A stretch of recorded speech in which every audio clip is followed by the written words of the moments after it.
Imagínate crear una compañía tan grande que es considerada la joya de la corona financiera en Alemania. Hablo de Alemania, un lugar que sabe sobre dinero, incluso se hacen llamar a sí mismos Germany.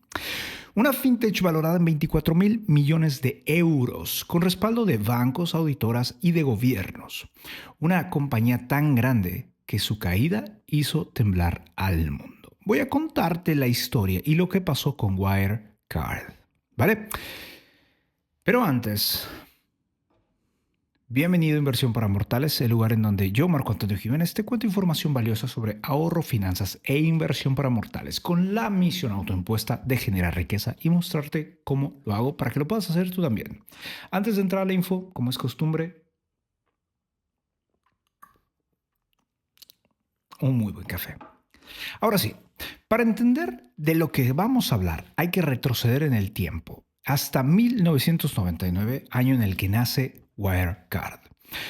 En un rinconcito de los mundos financieros que mucha gente evita, surge una compañía especializada en pagos en línea de casinos y de sitios de dudosa reputación. Una compañía pequeña que nace en Alemania, una casi irrelevante, pero que con el tiempo y después de trabajar demasiado en su imagen, comenzó a limpiar su reputación, expandiéndose muy rápido, logrando llegar a Asia y a África, comprando cada vez más empresas y cerrando contratos grandes con clientes y con muchos líderes de sectores, convenciendo a los mercados, convenciendo a la gente, convenciendo cada vez a más y más participantes en que esta compañía estaba destinada a crecer tanto que sería la PayPal de Europa. La historia pintaba perfecta. Wirecard estaba revolucionando los pagos digitales, verdaderamente lo estaba haciendo y lo estaba haciendo muy, pero muy bien. Tenía crecimiento sostenido, pero además un crecimiento sostenido espectacular.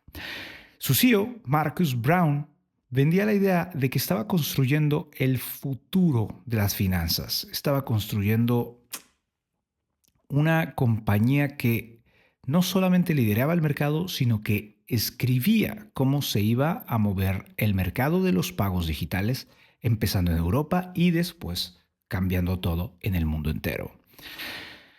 Los inversionistas creyeron en Marcos.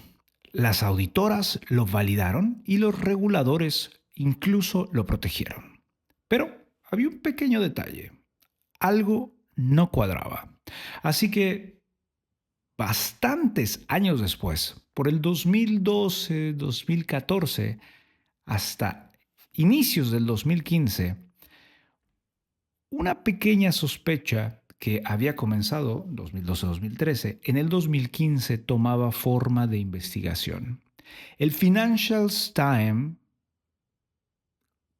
iniciaba oficialmente a dudar y a investigar de Wirecard. Informes internos que habían obtenido en el Financial habían sido filtrados por la compañía o por alguien dentro de la compañía y había hecho levantar sospechas y apuntaba a la dirección de inconsistencias en documentos y en declaraciones.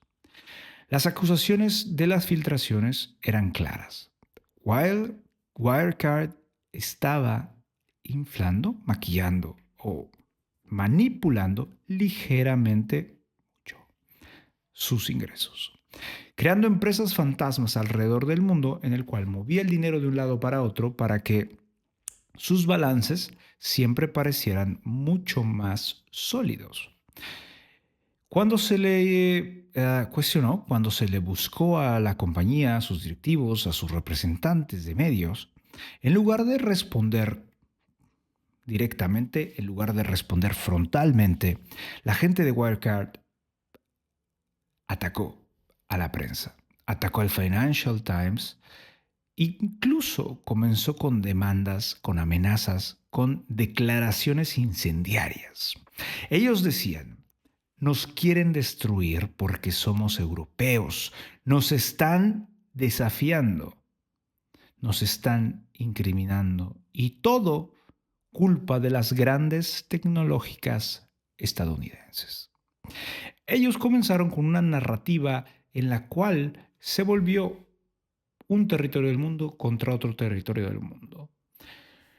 Un grupo muy ubicado, muy conocido, que se centra en Palo Alto, California, en Estados Unidos, contra el resto de las compañías tecnológicas y digitales del mundo. O al menos esto es lo que nos hacía creer Wirecard. La narrativa funcionó. Por mucho tiempo, los reguladores alemanes decidieron que era tan buena la narrativa y tan buena la idea de una compañía alemana o europea que estaba dominando las finanzas o los pagos digitales en el mundo, era tan buena que los reguladores alemanes, en lugar de investigar a Wirecard, decidieron investigar a los periodistas que estaban hablando de esta maravillosa empresa que recién comenzaba a nacer. Tantos años tomaron en creer que fue hasta el 2019 cuando la presión aumentó realmente. Cada vez más analistas cuestionaban los números de las compañías y conforme más información se publicaba, conforme más información se salía, era un poquito más evidente que algo estaba raro. Fue entonces cuando ocurrió algo que disipó todas las dudas que había tomado tanto tiempo escuchar. Por años, la gente dudó y cuando comenzaron a creer que algo estaba mal, llegó SoftBank e invirtió 900 millones de euros en esta empresa. SoftBank es un fondo enorme que había invertido ya en Alibaba, que había invertido ya en Uber, que había invertido ya en todos los grandes gigantes tecnológicos del mundo que habían creado imperios. Así que, si SoftBank confiaba en Wirecard, ¿qué podía estar mal?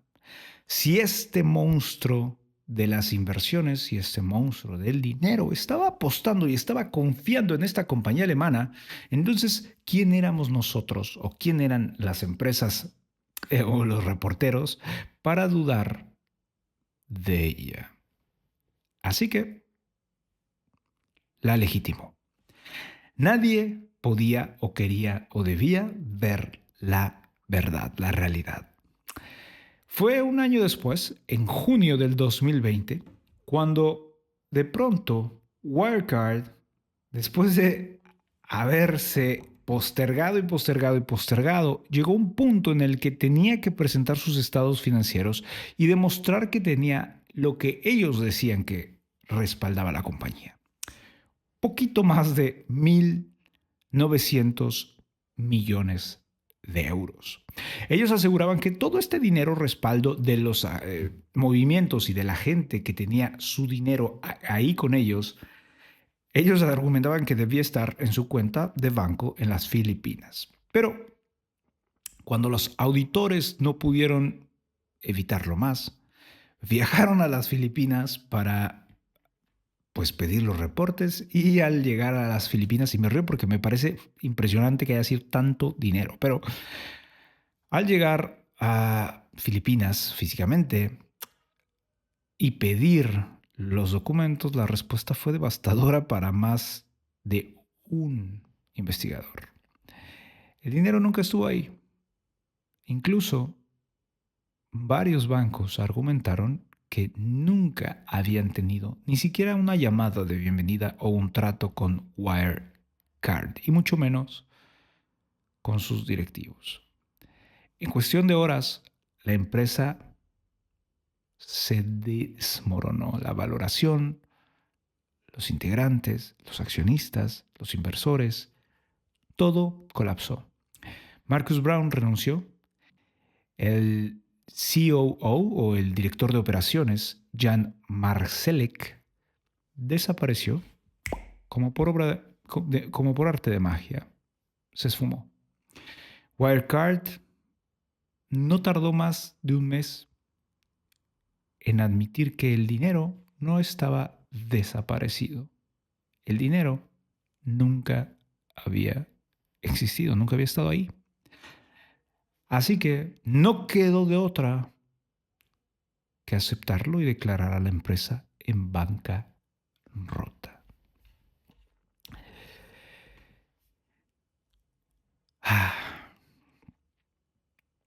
Así es como cientos de inversores lo perdieron todo.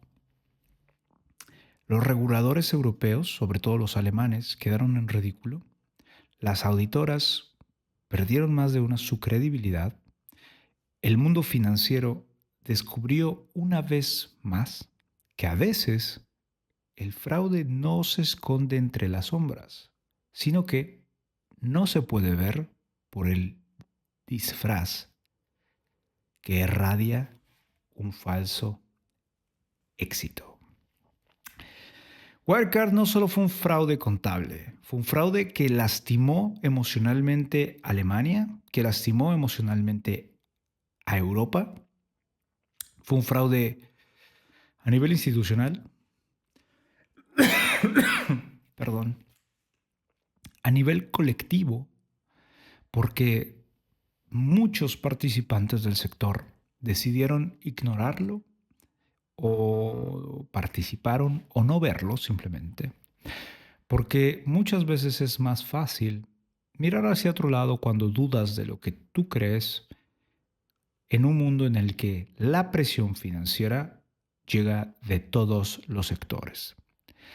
Así que nunca dudes si es que ves un elefante rosa en la habitación. Aunque nadie más lo esté señalando, confía en tus impulsos, confía en tus ojos, confía en tus sentidos y evita voltear a otro lado cuando el monstruo de un fraude crezca y crezca y crezca a plena vista de todos. Esta es la historia de Wirecard. Esta es lo que se sabe de uno de los fraudes en Europa más sonados y más grandes que ha habido en los últimos 20, 25 años. Hasta aquí este video. Nos vemos en el siguiente y chao.